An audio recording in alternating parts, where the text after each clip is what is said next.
les coraux, et petit huilateye, comme à l'accoutumée. Nana yao, Sommes de nouveau de sortir. tarato arur arhei, L'oreille est hardie. Restez hardi, moussaillon, moussaillon, moussaillon. Patrice et Lydie Kozak.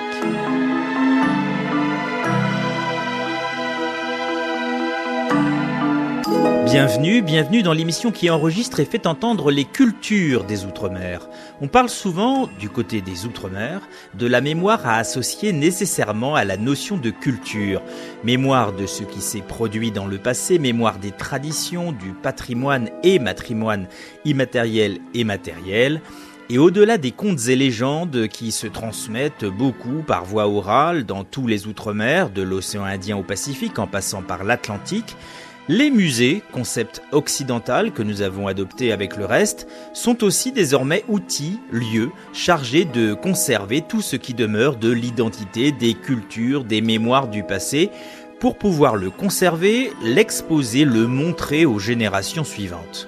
Parmi les musées français, il en est un qui, malgré ses déjà 20 ans, est l'un des plus jeunes créés avec cette vocation d'un regard tourné vers le monde entier jusqu'à ses plus petits recoins, plus petits géographiquement s'entend. À la tête du musée du Quai Branly qui va célébrer son anniversaire, notre invité du jour, dont tout le monde, y compris lui, s'enorgueillit qu'une partie de ses origines le relie à la Nouvelle-Calédonie, au monde kanak. Il nous dira l'importance de cette origine en tant qu'homme, mais aussi en tant que dirigeant d'une institution muséale française. Première partie donc d'un entretien passionnant avec cet invité du jour, avant la suite au prochain numéro. Au creux de notre oreille cette semaine, Emmanuel Casaret-Roux, conservateur général du patrimoine et président du musée du Quai Branly Jacques Chirac. Emmanuel Casaret-Roux, bonjour. Bonjour. Voilà, vous l'avez rappelé en vous présentant, vous êtes président du musée du Quai Branly donc depuis 2020, donc ça fait 6 ans maintenant, et vous avez l'honneur de fêter cet anniversaire, les 20 ans du musée du Quai Branly, qui aura son grand week-end de festivités les 19, 20 et 21 juin. On aura l'occasion de se donner quelques rendez-vous en fin de podcast. Vous êtes d'origine kanak. En quoi c'est important, cette origine-là, peut-être à titre personnel, pour les fonctions que vous occupez ? Je suis à la fois kanak par mon père et parisien par ma mère, ce qui fait un mélange assez étrange, mais qui est un mélange stimulant, parce que j'ai vécu une grande partie de mon enfance en Calédonie, dans un milieu kanak de la Grande Terre de Nouvelle-Calédonie, dans un milieu très multilingue, puisqu'on a 28 langues kanak en Nouvelle-Calédonie, mais qu'à Nouméa, on en parle une bonne 50aine, avec tous les apports de populations qui sont arrivées de toute la planète. Et donc peut-être un rapport à l'autre qui se noue par la rareté, par la modestie, et pas par le nombre en tout cas. On est toujours petit par rapport à d'autres. Et ça, je pense, c'est une grande leçon aussi du monde kanak. C'est que si on maintient encore aujourd'hui, alors qu'on est assez peu, 28 langues encore parlées, alors que le français est une langue commune, c'est aussi parce que ça dit quelque chose de ce rapport à l'autre qui est construit par la diversité linguistique, qui est un marqueur assez important de Mélanésie dans cette partie du monde, et qui est toujours très utilisé par le monde kanak. Et donc, dans vos fonctions de président de musée, en quoi ça peut interagir de façon directe, cette origine, cette partie, en tout cas, d'origine kanak ?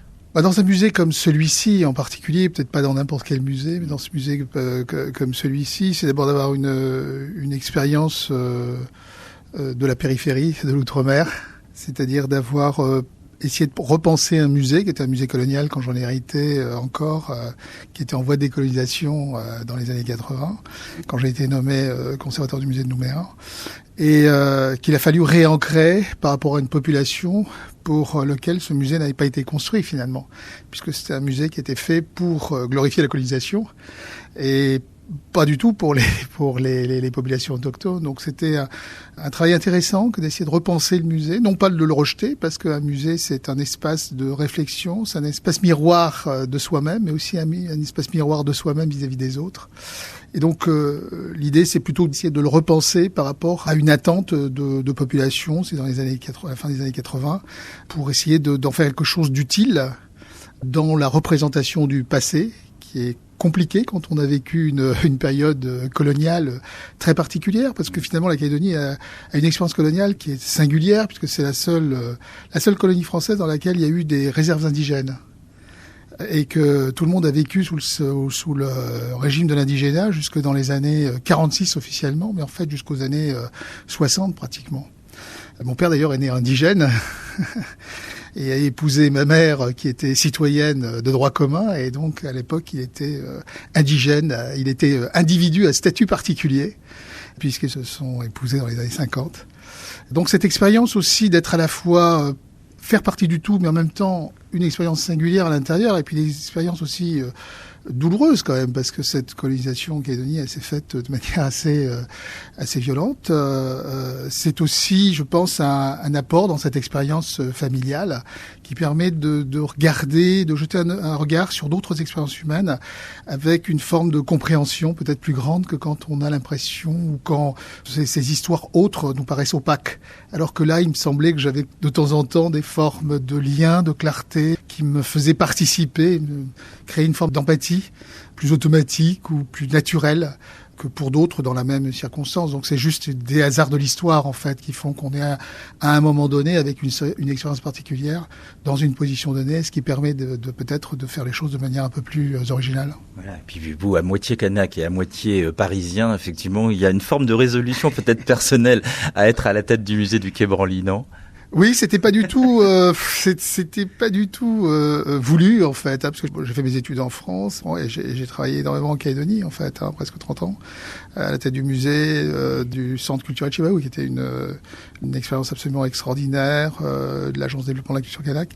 Je suis revenu de manière un peu par hasard. Et j'y suis resté de manière avec une volonté forte d'y rester, parce que je pense que ça a aussi un intérêt que d'amener avec soi cette expérience particulière du lointain vers le proche, et d'essayer de voir comment ces expériences calédoniennes ou océaniennes, parce que j'ai beaucoup aussi travaillé dans le Pacifique, pouvaient avoir une forme d'intérêt pour un musée comme celui-ci, qui me semble apporter un message de fraternité, un message d'ouverture, un message de promotion de la diversité culturelle humaine, en essayant jamais de la réduire, mais au contraire en essayant d'y voir une forme de dynamique à la fois intellectuelle et culturelle forte. La question que je vais vous poser va paraître paradoxale par rapport à celle que je viens de vous poser. Est-ce que vous en avez pas marre d'entendre tout le temps vous êtes le premier kanak à la tête d'un musée? Et moi, je vous ai posé ces questions-là. C'est vrai que moi, voilà, Outre-mer la première, à l'occasion des 20 ans, voilà, on revient dessus encore. Et puis, vous avez déjà été interviewé là-dessus par mes propres confrères. Mais pour le coup, est-ce qu'en 2026, c'est aussi extraordinaire que ça encore? Et du coup, est-ce que ça justifie encore le fait qu'on vous en fasse la remarque, moi y compris? C'est vrai que c'est pas si courant. Donc, j'en profite d'ailleurs pour faire appel à tous les jeunes qui se dirigent vers qui sont en Outre-mer et qui ont un goût pour l'histoire, un goût pour l'archéologie, un goût pour les cultures, de se diriger vers ces professions aussi, parce que c'est vrai que c'est pas des professions vers lesquelles on se dirige forcément naturellement. Moi, j'y suis arrivé un peu par hasard. Moi, je voulais être archéologue. Et puis, en venant au pays, on m'a dit archéo quoi? On m'a dit, par contre, il y a un musée. Donc, si tu veux, il y a le musée qui est possible. Donc, je pense que c'est aussi des parcours qui n'étaient pas inscrits forcément dans les parcours familiaux ou les représentations qu'on pouvait avoir. Donc, c'est peut-être pour ça que c'est encore un peu rare. En tout cas, oui, c'est toujours étrange. Mais la première fois que j'ai été nommé, quand j'ai été nommé conservateur à Nouméa, les gens aussi avaient du mal à le croire. Il y avait votre âge aussi, vous aviez 25 ans, non? Oui, c'est ça. Il y avait l'âge, et il y avait aussi le fait quand les gens venaient au musée en disant, mais où est le conservateur? Je dis, c'est moi. Non, mais je parle du directeur du musée. Et c'est vrai qu'il y a la jeunesse et puis aussi une représentation de ce qu'est un directeur du musée, qui n'était pas forcément l'image que je renvoyais à ce moment-là. Qu'est-ce qu'un musée pour Emmanuel Casarero? Qu'est-ce que le musée du Quai Branly en particulier? Vous avez commencé à esquisser un petit portrait. Simplement, voilà, il y a effectivement, vous l'avez aussi souligné, un caractère particulier par rapport au passé colonial de la France. Surtout un musée comme celui-ci. sa définition idéale aujourd'hui, d'abord de musée et ensuite du musée du Quai Branly? Je pense que les musées se définissent par rapport d'abord à leur collection, c'est-à-dire l'histoire dont ils héritent et qu'ils ont vocation à transmettre, par rapport à leur territoire, parce qu'un musée n'est jamais le même en fonction du territoire où il est, et par rapport à ce lien qu'il établit avec ses visiteurs de proximité. Je crois que c'est ça vraiment l'ADN des musées. Quand un musée est pensé comme une sorte de bijou qu'on poserait dans une ville pour faire beau, ça ne fonctionne pas. Un musée, pour vivre, il faut qu'il soit en relation avec un public, il faut qu'il ait quelque chose à dire de pertinent à un public, et un public de proximité, pas un public de touristes. Les touristes viennent en plus, mais pour qu'un musée vive dans le temps, il faut qu'il s'adresse d'abord à son auditoire de proximité. Je pense qu'un musée, c'est un espace où on peut prendre du temps, où on peut se mettre dans une disposition d'esprit particulière, parce qu'on est en relation avec un passé tangible, un peu comme si on était dans un monument, mais là c'est plein de monuments, et dans un musée comme ici, c'est des monuments du monde entier, de toutes les époques. C'est une sorte d'expérience du temps, alors qui va passer par la médiation du beau, de l'intéressant, de l'effrayant, de l'attirant, etc. Mais c'est, il me semble, avant tout une expérience que l'on fait avec notre propre existence par rapport au temps en tant qu'individu, mais aussi en tant que culture, en tant que société, une sorte de mise en abîme finalement, qui se renouvelle à chaque génération. Un musée n'est jamais l'image de lui-même 20 ans après, 30 ans après. En particulier de nos jours, où une sorte d'accélération aussi du temps, et où les musées se doivent de muer pour être toujours pertinents par rapport aux gens qu'ils servent finalement. Parce qu'un musée public, c'est un musée qui fonctionne avec de l'argent des impôts, et avec l'argent des gens. Donc il faut qu'ils les servent d'abord. Et ce musée du Quai Branly, donc sa mission, et c'est l'occasion de parler donc des 20 ans. En 20 ans, est-ce que sa mission a évolué, et quelle est-elle précisément aujourd'hui? Parce que c'est vrai que quand on y vient, on sait qu'on va découvrir des éléments, des tableaux, des objets, des vêtements issus du monde entier. Alors, est-ce de la simple découverte? Est-ce que cette mission a évolué ou est-ce que vous l'avez fait évoluer au cours des 6 ans de votre mandat? Je crois que la mission de ce musée n'a pas évolué. Ce sont les modalités de sa mise en œuvre qui évoluent. Sa mission, c'est celle qui était la parole des pères fondateurs, c'est-à-dire de faire en sorte de présenter les cultures du monde dans une égale dignité et dans une forme d'équité, une sorte de respect finalement à la diversité, qui était vraiment le fondement des discours de Jacques Chirac au moment de l'ouverture de ce musée. Une sorte d'aspiration, une utopie aussi vers laquelle on va, un peu comme l'utopie du musée, qui est l'idée qu'on va geler le temps au travers des objets. Même si nous tous sommes mortels, les objets vont nous survivre et ils continueront à dire des choses dans le futur. Donc c'est cette relation singulière qui va évoluer. Mais la mission pour moi reste la même. C'est les modalités qui vont prendre en compte des aspirations sociales, des interrogations, la prise en compte aussi d'un public qui se diversifie et qui donc va avoir des questionnements et des aspirations différentes. Donc c'est ça qu'il faut sentir.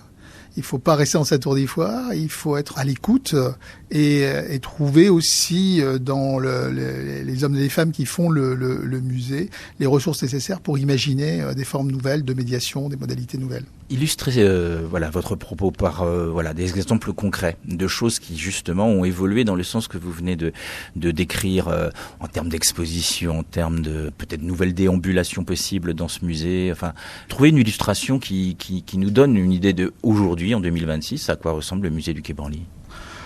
C'est plutôt par les expositions, parce que ce musée a la particularité d'avoir un plateau des collections qui n'est pas immuable, puisque 15% des objets qu'on présente vont bouger dans l'année, ce qui est un effort particulier de notre part, mais c'est aussi une manière de mettre en valeur une collection qui est très importante et de rester aussi en contact avec les aspirations d'un public qui vient ici.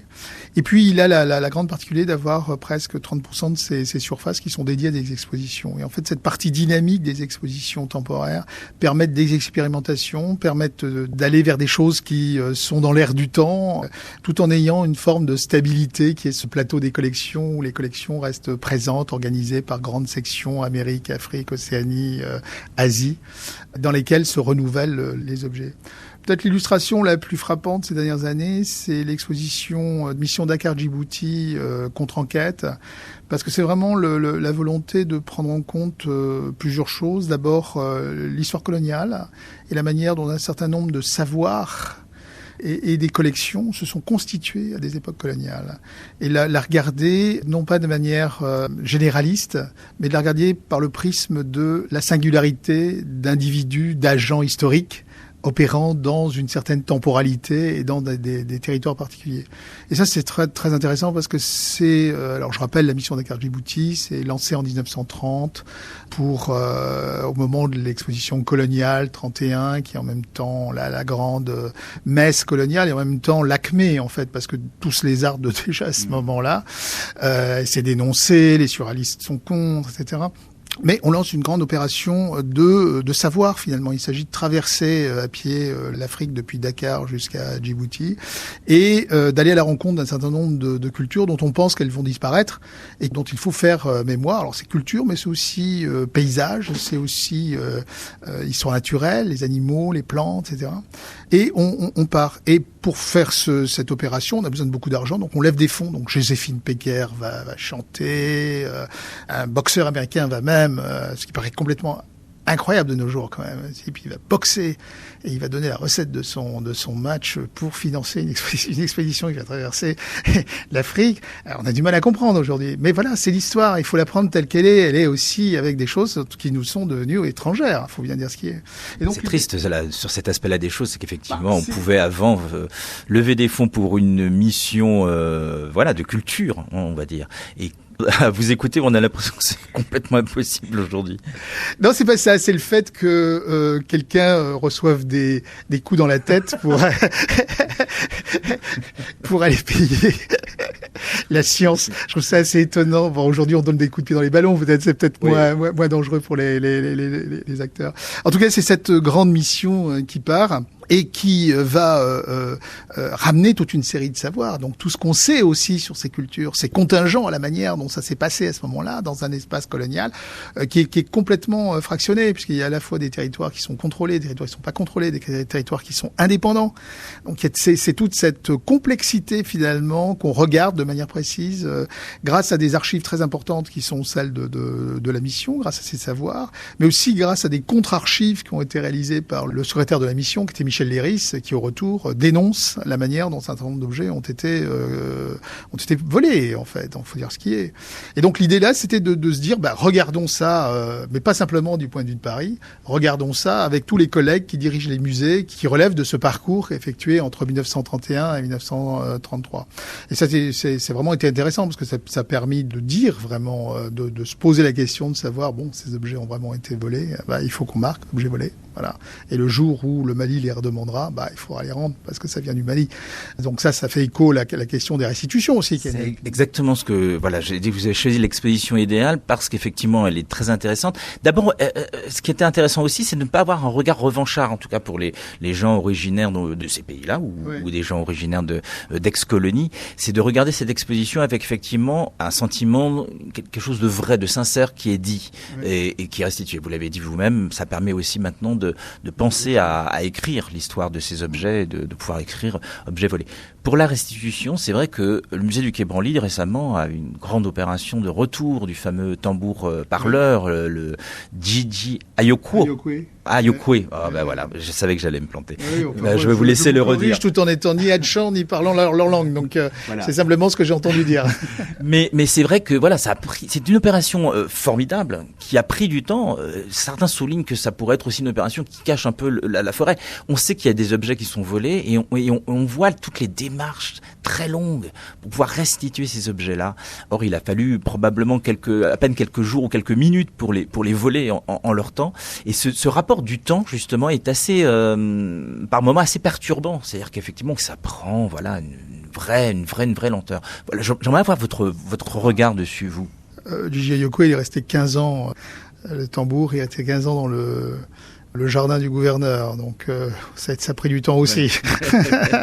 Avant que Paul Morand ne passe, le signal à Paul Rivet, qui était directeur du musée du Trocadéro, en lui disant il y a un objet là qui est en train de pourrir dans le jardin, est-ce que ça vous intéresserait pas? Donc on voit que c'est des processus aussi qui sont pas de la kleptomanie.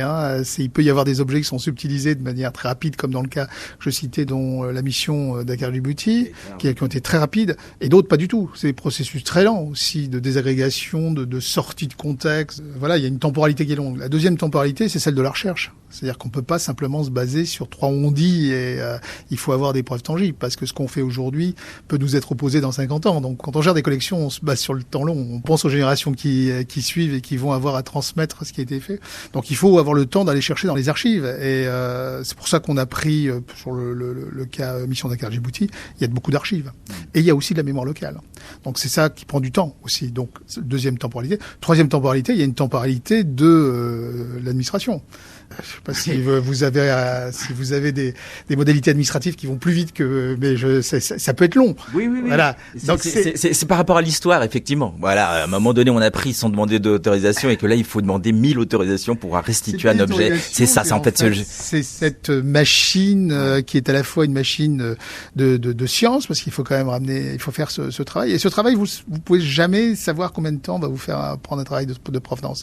Vous pouvez tomber miraculeusement sur les preuves dont vous avez besoin très rapidement. Mais vous pouvez passer aussi des années et des années sans les voir.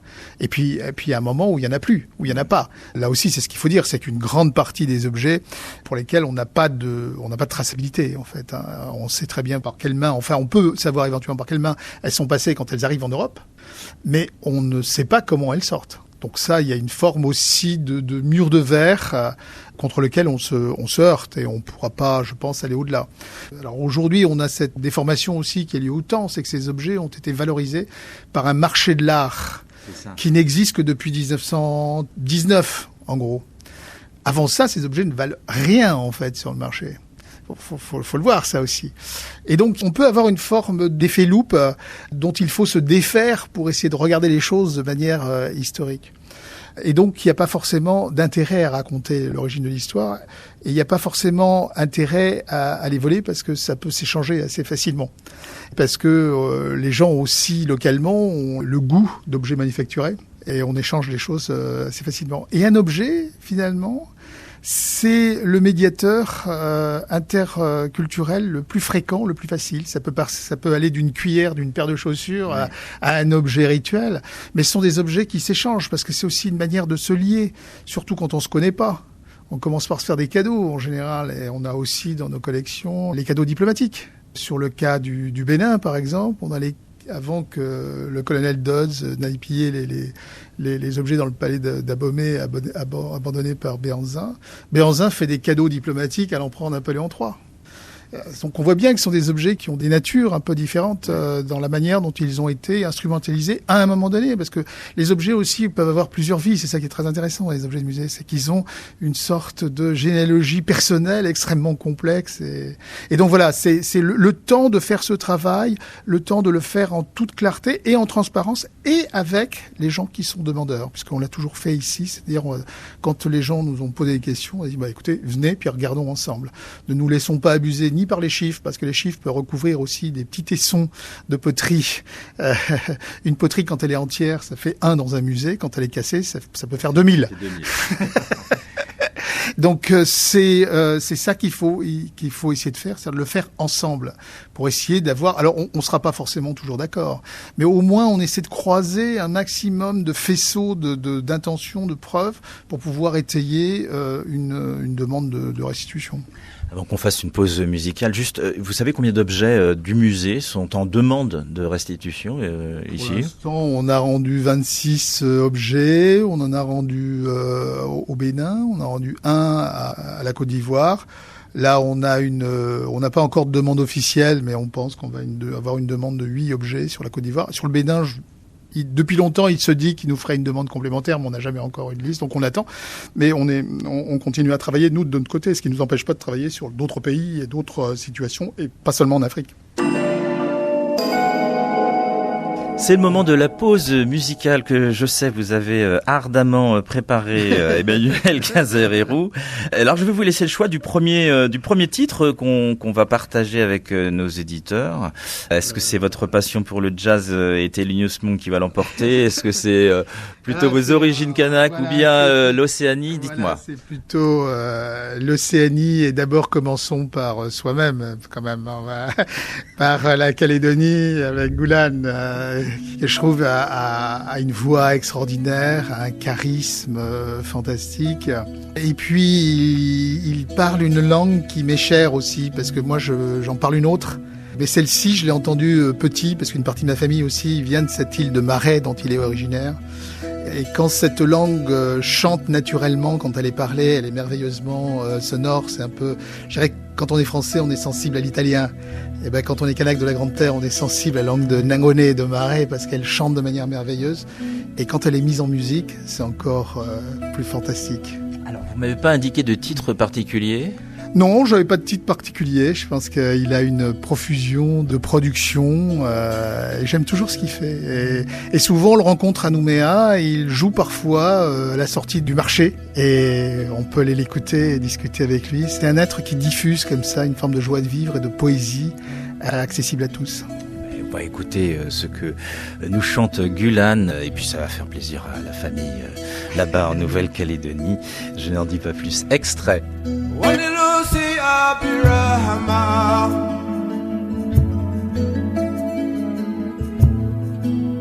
Krishna Nimose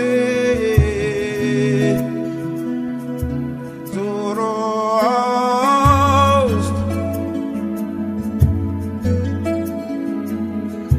Buddha Yesu le Mahomet le Baba les Bahá'u'lláh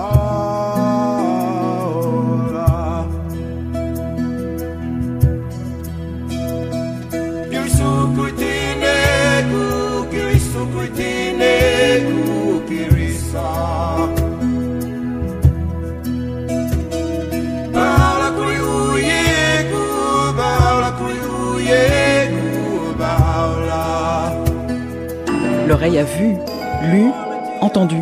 La porte de la librairie virtuelle de l'Oreille Hardie est toujours ouverte et nous y retrouvons notre libraire chroniqueuse Agnès Cornélie, toujours prête à nous donner ses précieux conseils. Bonjour Agnès, quelle page allons-nous tourner avec vous cette semaine ? Bonjour Patrice. Aujourd'hui, pour changer, je vais vous proposer non pas un livre, mais un album. Et donc, il s'agit du nouvel album de Sonny Troupé et qui s'intitule Sonny Troupé Quartet Ad Fort Évidence. Sonny Troupé, donc c'est un artiste guadeloupéen qui est batteur et tambouillé, percussionniste. Et donc il a déjà sorti 3 albums précédemment, donc il faisait partie de ce même projet d'odyssée, on peut dire en fait d'odyssée musicale. Celui-ci c'est le 3e. Et donc ça faisait partie donc d'une odyssée musicale où à chaque fois il invite d'autres musiciens. Moi, ça m'a beaucoup plu parce que j'aime beaucoup, de manière générale, la musique de Sonny Troupé. J'aime beaucoup les variations et tout le travail qu'il fait sur à la fois la batterie et aussi le ka. Et là, il ajoute aussi des violons. Donc, ça change aussi par rapport aux autres albums où il y a des violons en plus. Il y a de nouveau Christian Laviso, donc à la basse, qu'on reconnaît tout de suite. On reconnaît sa touche musicale.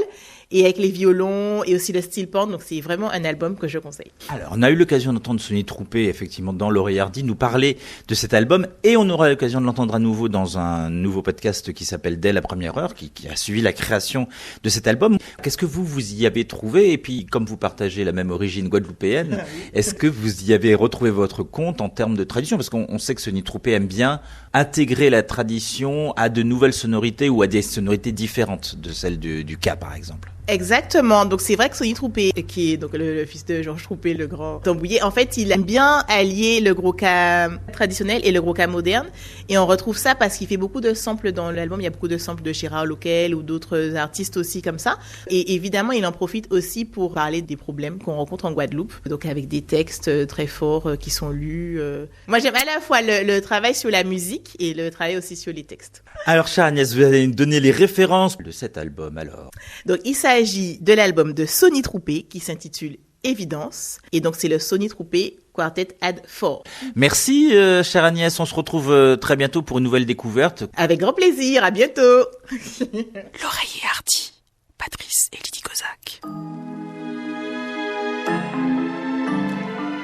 Merci de nous avoir écoutés et rendez-vous au prochain numéro pour la suite de cet entretien avec le président du musée du Quai Branly, Emmanuel Casarero. Nous continuerons notamment avec lui de parler du rôle d'un musée et de tout ce qui fait la particularité de celui qu'il dirige. Et nous parlerons aussi de la relation avec les Outre-mer comme sujet d'exposition. Vous pouvez réécouter cette première partie d'échange en vous rendant sur lapremière.fr, rubrique audio, radio, podcast, et retrouver ainsi L'Oreille et Hardy, ou nous suivre sur toutes les bonnes plateformes de podcast. N'hésitez pas à vous abonner justement au passage à L'Oreille et Hardy. Souk et ferme, restez Hardy Moussaillon et à la semaine prochaine.